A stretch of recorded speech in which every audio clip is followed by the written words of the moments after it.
ससुराल में काली और गोरी बहन की पहली छठ पूजा। बस बस सारी सफाई हो गई है, बाहर और झाड़ू लगा देती हूँ। अरे नैना, तू क्या कर रही है? सफाई करने को कहा था, उसके लिए तू गाने लगाने लग गई और अब खाना भी नहीं बना है अभी तक। अरे क्या है तुझे, पता है ना, मैं जब कोई भी काम करती हूँ तो बैकग्राउंड में गाने चलने चाहिए। अब गाना ही नहीं मिल रहा कोई। ऐसे तो तू कोई भी काम नहीं करेगी। मुझसे बकवास मत कर ब्लैक बकरी, जा काम कर, माँ आती ही होंगी। आई नहीं होगी, आ चुकी हूँ। क्या कर रहे हो तुम दोनों? अभी तक काम नहीं समेटा। अरे माँ अब आ गई, आशीर्वाद तो दीजिए। दोनों बेटी उसके पैर छूती हैं और आशीर्वाद लेती हैं। जुग जुग जियो मेरी बेटी और खूब फलो फूलो। चलो मैं थोड़ा कपड़े बदल कर आ जाऊं, नहीं तो मुझे सर्दी लग जाएगी। ठीक है माँ। फिर कुंती कपड़े बदलने चली जाती है। इतने में सर पर छठ पूजा का टोकरा लिए इन दोनों का पिता महेश आ जाता है। अरे बाप रे, ये टोकरा तो बड़ा भारी है। नैना बिटिया जरा लेना, और हाँ, ये प्रसाद बाहर बांट देना। ओहो, ऐसे काम आप बड़ी बहन से करवाया करिए। देखिए कितना मिट्टी का टोकरा हो रहा है। अगर मेरे हाथ पर मिट्टी लग गई तो इसकी तरह काली हो जाऊंगी मैं। चुप कर बदमाश, अपनी बड़ी बहन के लिए कोई ऐसे बोलता है क्या? वैसे तुम दोनों का रिश्ता आया है। क्या सच में पिताजी? अच्छा तो मेरा ससुराल अमीर तो है ना, पैसे वैसे हैं उन पर या नहीं? चुप कर पागल, तू हमेशा पैसों की ही बात करती रहती है। हाँ, तेरे ससुराल वाले बहुत पैसे वाले हैं, पर ऐश्वर्या बेटी तेरा ससुराल थोड़ा गरीब है। तू रह लेगी ना? कोई बात नहीं पिताजी, रिश्तों में बस प्यार होना चाहिए। मेरा पति बस मेरा ख्याल रखे और मुझे कुछ नहीं चाहिए। जुग जुग जियो मेरी बेटी। इसका मतलब मेरे ससुराल वाले अमीर हैं, तो वहाँ पर वॉशिंग मशीन, बड़े बड़े कमरे, मिक्सी। वाओ, अब मुझे अपने गरीब घर की तरह नहीं रहना पड़ेगा वहाँ पर। लेकिन ऐश्वर्या बहन तो गरीब में ही दिन काटेगी और इतनी महंगी साड़ी भी नहीं पहन पाएगी। बहन, भगवान जी मुझे जो भी जैसा भी देंगे मैं वैसे ही रह लूंगी। अगले महीने में गोरी बहन की शादी अमीर ससुराल में ध्रुव के साथ हो जाती है और काली बहन की शादी गरीब ससुराल में सचिन के साथ हो जाती है। दोनों अपने ससुराल में बहुत खुशी से रह रही थी, पर एक दिन अचानक से ऐश्वर्या के पति सचिन का एक्सीडेंट हो जाता है, जिस वजह से वो पैरालाइज हो जाता है। ये सुनकर ऐश्वर्या के पैरों तले जमीन खिसक जाती है। नहीं नहीं डॉक्टर साहब, आप झूठ बोल रहे हो। आप ऐसा मत कहिए। मेरे पति को ठीक कर दीजिए, उन्हें कुछ नहीं हुआ। बोलिए ना आप तो किसी को भी ठीक कर सकते हैं, तो मेरे पति को भी कर दीजिए। उन्हें लकवा नहीं मार सकता। देखिए, समझने की कोशिश कीजिए। एक्सीडेंट की वजह से उनके हाथ पैरों की नसें ब्लॉक हो गई हैं। हो सकता है धीरे धीरे वो खुल जाए और आपके पति ठीक हो जाए। अभी रेस्ट लीजिए, लेकिन बाद में एक्सरसाइज करवाइएगा। ये लीजिए दवाई का पर्चा। हे भगवान, मैं इतनी महंगी दवाई कहाँ से लेकर आऊंगी? मेरे घर का खर्चा कैसे चलेगा? कुछ दिन गुजरते हैं। धीरे धीरे ऐश्वर्या के घर के खर्चे के पैसे भी खत्म हो चुके थे और वो अपने पति से कहती है, अजी ये सूप जल्दी से पी लीजिए, फिर मुझे बाहर भी जाना है काम की तलाश में। मुझे माफ कर दो ऐश्वर्या, मेरी वजह से तुम्हें बाहर जाना पड़ेगा। मेरी हालत ऐसी हो गई है कि मेरा खुद से पानी पीना भी दुश्वार हो गया है। भगवान ने ऐसी सजा क्यों दी मुझे? कैसा पति हूँ मैं? पैसे कमाने के लिए तुम्हें बाहर जाना पड़ेगा। कोई बात नहीं है जी, ये तो मेरा पत्नी धर्म है जो मुझे निभाना ही चाहिए। आपने भी तो कितना कुछ किया है मेरे लिए। सचिन को खाना खिलाने के बाद ऐश्वर्या काम की तलाश में चली जाती है, जहाँ उसे कोई भी काम नहीं मिलता। ऐसे ही उसकी नजर बाजार में पड़ती है, जहाँ छठ पूजा की रौनक लगी थी। अरे मैं तो भूल ही गई थी कि अगले हफ्ते ही छठ पूजा है। क्यों ना मैं बांस की टोकरियां ही बनाकर बेच लूं। कुछ तो पैसे आएंगे, जिससे मैं पूजा का सामान भी ले आऊंगी, छठ पूजा का व्रत भी कर लूंगी। ऐसा कहकर ऐश्वर्या जंगल की ओर बांस इकट्ठे करने चली जाती है और अगले दिन से बांस की टोकरियां बना बना कर बाजार में बेचने लगती है। टोकरी ले लो, टोकरी, बांस की अलग अलग छोटी बड़ी टोकरियां, डालियां ले लो। सुनिए, ये बड़ा वाला डलिया और टोकरी कितने की है? बस बहन जी, 150 के दोनों, 100 का एक। अच्छा तो दोनों दे दो। इस तरह ऐश्वर्या अपने हाथ की बनाई हुई टोकरी बेचती है। जहाँ एक तरफ ऐश्वर्या छठ मनाने के लिए अपने घर को मिट्टी और गोबर से लीप देती है, गरीबी में कुछ न कुछ जुगाड़ करके घर की सफाई करके वहाँ रौनक ले आती है, वहीं दूसरी ओर नैना ब्यूटी पार्लर जाकर तैयार होती है, नेल पेंट लगाती है, महंगी महंगी शॉपिंग करती है और छठ से पहले वो छठ का सामान लेने बाजार पहुंचती है तो उसकी नजर अपनी बहन पर पड़ती है। ओ लाला, ये मैं क्या देख रही हूँ? ऐश्वर्या, तूने अपनी कितनी गरीब वाली हालत बना रखी है। तेरी हालत बिल्कुल लप्पू जैसी हो चुकी है, धूप में बैठ बैठ कर, और काली हो गई है तू। तू तो कह रही थी कि मेरा पति मुझे जैसे भी रखेगा मैं उसके साथ खुश रहूंगी, तो ऐसे रख रही है तुझे मेरे सो कॉल्ड जीजू जी।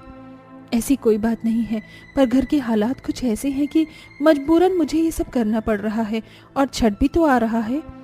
अच्छा, अभी मैं छठ पूजा की शॉपिंग करके ही आ रही हूँ, बस थोड़ा सामान और लेना है। ये देख, अपने लिए बनारसी और कढ़ाई दोनों साड़ी लेकर आई हूँ, जो मन करेगा वही पहन लूंगी। और ये देख, कल्याण ज्वेलर का महंगा सा सेट। तूने तो कभी इतना महंगा महंगा देखा ही नहीं होगा सामान।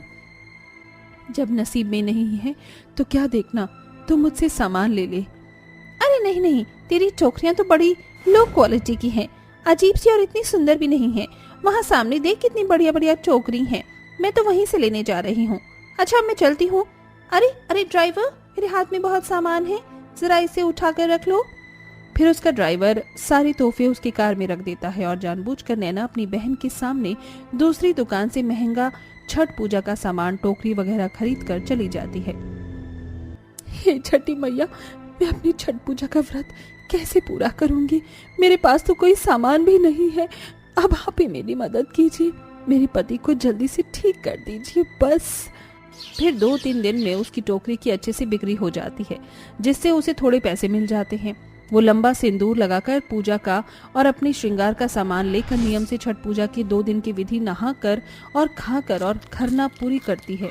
फिर शाम को दोनों बहनें छठ पूजा के घाट पर पहुंचती हैं, जहां नैना ऐश्वर्या को कहती है, ओह मेरी काली कलूटी बहन, ये वीआईपी घाट है, तो दूसरी तरफ जाना। ये तुम क्या बोल रही हो बेटी? छठ पूजा का घाट सबके लिए बराबर होता है। फिर दोनों बहनें सूर्य को अर्घ्य देकर चली जाती हैं। उफ, कितनी ठंड हो रही है, कल सुबह जल्दी आना है, थोड़े मोटे कपड़े पहन के या शॉल ले लूंगी। सूर्योदय होने के टाइम काली बहू 1 घंटे पहले ही वहां पहुंच जाती है और सूर्योदय होते ही जल अर्पण कर देती है। वहीं 4-5 बजे नैना आती है तो सूर्य को अर्घ्य देती है। हे छठी मैया, मैंने बहुत श्रद्धा से आपका व्रत रखा है, नियम का पालन किया। अगर मुझसे जाने अनजाने कोई भूल चूक हुई हो तो मुझे माफ करना और मेरी मन्नत को पूरा करना। मेरे पति को आप बिल्कुल ठीक कर दीजिए। उसका व्रत संपूर्ण होते ही छठी माता स्वयं अपने दर्शन देती हैं। आसपास की चीजें थम जाती हैं। ये सब होता हुआ नैना भी देखती है। पुत्री, मैं तुम्हारी श्रद्धा भक्ति से अत्यंत प्रसन्न हूँ। तुमने गरीबी में भी अपने संघर्ष के साथ छठ पूजा का व्रत किया, इसीलिए मैं आशीर्वाद देती हूँ, तुम्हारा पति दीर्घायु और स्वस्थ जीवन जिए और तुम्हें धन की कभी कमी ना हो। और नैना, तुमने जो अपनी बहन के साथ बर्ताव किया है उसका फल तुम्हें ज़रूर मिलेगा। और तुमने ये कैसे सोच लिया कि मैं इन महंगे सामान से प्रसन्न होंगी? अगर इस बार तुमने अपनी गलती को नहीं सुधारा तो इसका जवाब मैं स्वयं तुम्हें दूंगी। तुम देखती जाना। इसीलिए अपने ये पैसों का घमंड छोड़ दो। मैं तुम्हें आखिरी मौका देती हूँ, क्योंकि जिसने तुम्हें बनाया है वही तुम्हें बिगाड़ भी सकता है। नहीं छठी माता, क्षमा कीजिए। ये कहते ही छठी माता उसी तालाब में चली जाती हैं। इतने में नैना के पास उसके पति के एक्सीडेंट की खबर आती है। ये सुनकर नैना ऐश्वर्या से माफी मांगती है। ये क्या हो गया ऐश्वर्या, मैंने तेरे साथ बुरा किया है, उसके लिए मुझे माफ कर दे। मुझे अपने किए की सजा मिल गई है। छठी मैया मुझसे नाराज हो गई है। मैं पूरी विधि के साथ अगले साल उनकी पूजा करूंगी, तो मुझे सब बताएगी ना? हाँ, मैं तुझे सब बताऊंगी, लेकिन अभी छठी मैया ने तुम्हें एक मौका दिया है। पहले जीजू के पास चलते हैं, अभी उनको देखते हैं। इस तरह नैना को अपनी गलती का एहसास होता है। दोनों बहनें ध्रुव के पास हॉस्पिटल पहुंचती हैं, जहां वो खतरे से बाहर होता है। फिर ऐश्वर्या घर जाकर अपने पति को बिल्कुल सही सलामत पाती है। हे छठी मैया, जैसे आपने मेरे पति को बिल्कुल ठीक कर दिया, ऐसे ही कृपा अपनी सब पर बनाए रखना। जय हो छठी मैया की। गरीब भाई की 5 फौजी बहनों का भाई दूज। अच्छा चलो तुम सभी खेलो, मैं जा रहा हूँ। अभी तो पहली गेम हुई है, अभी से तू जा रहा है? क्या हुआ, खेलने का मन नहीं है आज? आज भैया दूज है और मेरी 5 बहनें मेरा घर पर इंतजार कर रही होंगी। मैं पहले उनसे भैया दूज करवा लूं, उसके बाद बैट बॉल खेलने आऊंगा। अखिलेश ऐसा कहकर वहां से चला जाता है और चलते चलते अपने घर पहुंच जाता है, जहां उसकी पांचों बहनें तैयार होकर बैठी होती हैं। अरे मेरी प्यारी बहनों, तुम अभी तक बैठी ही हो। मुझे माफ करना, खेल खेल में मैं भूल ही गया कि आज भैया दूज है। क्या भैया, आप भी ना, हम कितनी देर से आपका इंतजार कर रहे थे। चलो भैया, हम आपका भैया दूज कर देते हैं। ये तो बताओ माँ पिताजी कहाँ हैं? अभी तक घर पर नहीं आए। माँ पिताजी किसी काम से बाहर गए हैं, पता नहीं कब तक आएंगे। मैं सबसे छोटी हूँ, इसलिए सबसे पहले अखिलेश भैया का भैया दूज मैं करूंगी। निधि ऐसा कहकर अपने भाई अखिलेश का भैया दूज करती है और उसके बाद एक के बाद एक चारों बहनें भी अखिलेश का भैया दूज कर देती हैं। उन सभी में बहुत प्यार प्रेम था, लेकिन उनकी खुशियों को नजर लग जाती है। दूर खड़े उनके चाचा चाची उन्हें देखकर आपस में बातें कर रहे होते हैं। ये देख रहे हो जी, तुम्हारे बड़े भैया के बच्चे कितने सारे हैं, 5 तो बेटी हैं बेटी। भैया को तो भगवान के पास पहुंचा दिया, अब इन बच्चों की बारी है। उनका एक्सीडेंट तो हो चुका है, अब इन 5 लड़कियों को भी ठिकाने लगा देते हैं, ताकि ये लड़का हमारे घर के कामकाज करने में काम आ जाएगा। कह तो तुम बिल्कुल सही रही हो। वह दूर खड़े बातें कर रहे होते हैं।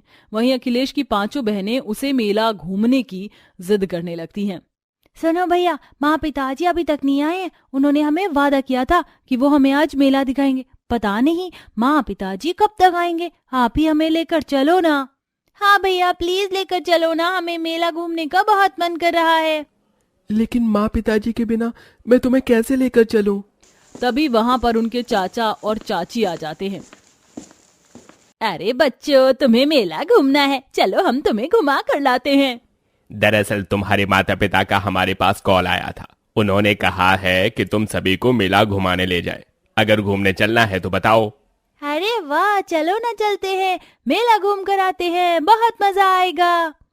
तारा के कहने पर अखिलेश अपनी 5 बहनों के साथ और अपने चाचा चाची के साथ मेला देखने चला जाता है, लेकिन उसे होने वाली दुर्घटना के बारे में जरा भी अंदाजा नहीं था। मेले में ले जाकर पार्वती और कैलाश दोनों ही उन 5 लड़कियों का मेले में हाथ छोड़ देते हैं, जिसके चलते भीड़ भड़के में वह 5 लड़कियां इधर से उधर हो जाती हैं। तभी अखिलेश को उसकी 5 बहनें नजर नहीं आती और वह परेशान होने लगता है। चाचा, मेरी 5 बहनें कहाँ हैं? कहीं नजर नहीं आ रही। देखते ही देखते अखिलेश अपनी 5 बहनों को यहाँ वहाँ ढूंढने लगता है, लेकिन उसे उसकी 5 बहन कहीं भी नहीं मिलती, जिसके चलते वह बहुत बुरी तरह रोने लगता है और रोते हुए अपने चाचा चाची से कहता है, पिताजी को पता चलेगा तो मुझे बहुत डांटेंगे। मैं अपनी बहनों के बिना यहाँ से कहीं नहीं जाऊंगा। तेरे माँ बाप अब इस दुनिया में नहीं रहे, चल घर चल। तेरी बहनें भी पता नहीं कहाँ चली गई हैं। हमने ढूंढने की बहुत कोशिश की, लेकिन हमें नहीं मिली। कैलाश और पार्वती जबरदस्ती अखिलेश को अपने साथ अपने घर ले आते हैं, जिसके बाद वह दोनों उसे अपने घर का नौकर बना लेते हैं। दिन रात वह घर के सारे काम करता और अपने चाचा चाची के अत्याचारों को सहन करता है। वहीं दूसरी तरफ उसकी 5 बहनें एक औरत को मिलती हैं। तुम 5 लड़कियां यहाँ पर क्यों रो रही हो? क्या हुआ? कोई परेशानी है तो तुम मुझे बता सकती हो, मैं तुम्हारी मदद जरूर करूंगी। वो 5 अपने भाई से बिछड़ने की बात शांता को बताती हैं, जिसे सुनकर वह भी बहुत दुखी हो जाती है। शांता को कुछ समझ नहीं आता, जिसके चलते वह उन 5 को एक अनाथालय ले जाती है। इन 5 लड़कियों का इस दुनिया में कोई नहीं है। एक भाई था, वो भी मेले में खो गया। इन्हें इस अनाथालय में रख लीजिए। इन जैसी बेसहारा लड़कियों के लिए ही तो ये अनाथालय बनाया गया है। ठीक है, ये आज से यहीं रह लेंगे। अब से इनकी पढ़ाई की जिम्मेदारी अब इस अनाथालय की है। कुछ दिन तक तो वो 5 बहनें रो रो कर गुजारती हैं, लेकिन कुछ दिनों बाद वह एक दूसरे से कहती हैं, और कब तक हम ऐसे ही रहेंगे?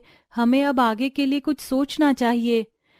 क्या कहना चाहती हो तुम? मुझे कुछ समझ नहीं आ रहा। इसका मतलब ये है कि हमें अब अपने भाई को ढूंढने के लिए अपने आप को पढ़ाना लिखाना चाहिए, ताकि हम उन्हें अच्छे से ढूंढ सकें। सही कहा तुम सबने, मुझे ऐसा ही सोचना चाहिए था बहुत पहले, लेकिन मैं ही भाई के गम में भूल गई थी। अब से हम यहाँ अनाथालय में पढ़ाई लिखाई करेंगे और किसी काबिल बनेंगे, तभी हम अपने भाई को ढूंढ पाएंगे।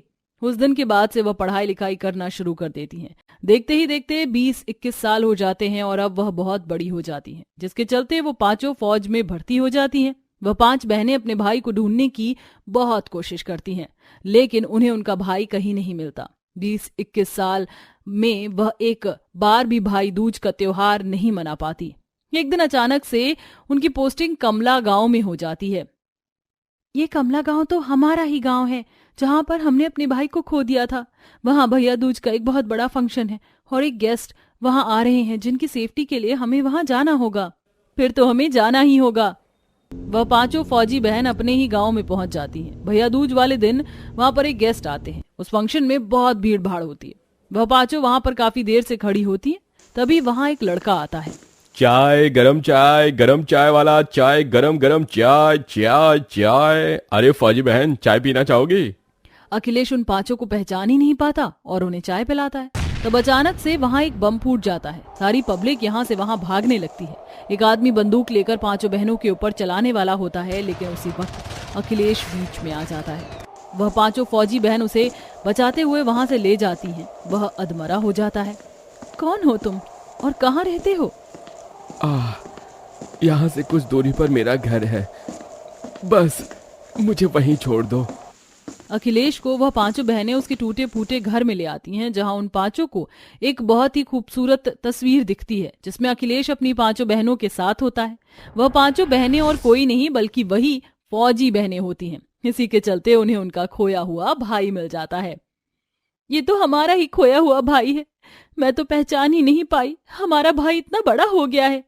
भैया दूज वाले दिन ही हमने अपने भाई को खो दिया था। किस्मत की बात देखो, भैया दूज वाले दिन ही हमारा भाई हमें वापस मिल गया। 21 साल से हमने एक बार भी भैया दूज नहीं मनाया। आज हम भैया दूज जरूर बनाएंगे। 5 बहनें अखिलेश को अपने बारे में बताती हैं। वहीं अखिलेश भी उन्हें अपनी परेशानियों के बारे में बताता है। 5 बहनें मिलकर अखिलेश का भैया दूज करती हैं और उसे बहुत सारा प्यार करती हैं, जिसके बाद वह 5 मिलकर अखिलेश को अपने साथ हमेशा के लिए शहर ले आती हैं। भैया, अब चाहे कुछ भी हो जाए, हमें अकेला मत छोड़ना। 21 साल तो हमने आपके बिना निकाल दिए, लेकिन अब और आपके बिना नहीं रह पाएंगे। अरे मेरी प्यारी पगली फौजी बहन, ये कैसी बातें कर रही हो? जिन बहनों के लिए मैं तिल तिल मरा हूं, उन्हें अब कैसे छोड़ सकता हूं? अब तो मैं तुम्हें अपनी आंखों से एक पल भी ओझल नहीं होने दूंगा। आखिरी में वह भाई बहन आपस में मिल जाते हैं और एक साथ प्रेम से रहने लगते हैं। वहीं अखिलेश को अपनी 5 फौजी बहनों पर बहुत गर्व होता है। इसी के चलते फौजी बहनें अपने भाई को पढ़ाई लिखाई करवाती हैं और उसे एक अच्छी नौकरी पर लगवा देती हैं।